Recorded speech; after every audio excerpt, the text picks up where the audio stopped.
একটা গল্প মনে পড়ে গেল। একসময় একজন ফেরেশতা এসে এক লোককে বলল, আমি তোমার উপর খুশি, তুমি যা চাইবে আমি তোমাকে তাই দেব, তবে একটা শর্ত, যা তুমি চাইবে আমি তোমাকে সব দেব, তবে তোমার প্রতিবেশীকে দেব তার দ্বিগুণ। লোকটা বলল, একটা রোলেক্স ঘড়ি আমার চাই। ফেরেশতা তাকে রোলেক্স ঘড়ি দিয়ে দিল। প্রতিবেশী দুটো রোলেক্স ঘড়ি পেল।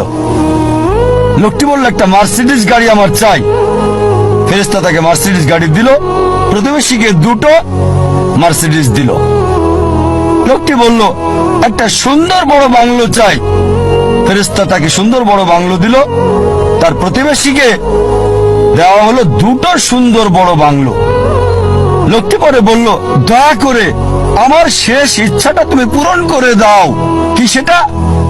আমার একটা চোখ তুমি নষ্ট করে দাও, যাতে কিছু আমি চোখে না দেখতে পাই।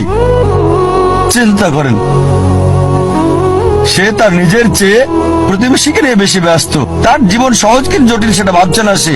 প্রাচুর্য কি দারিদ্রতা যাই থাকুক, সে বেশি চিন্তিত তার প্রতিবেশীর চেয়ে ভালো জীবন যাপন করা নিয়ে।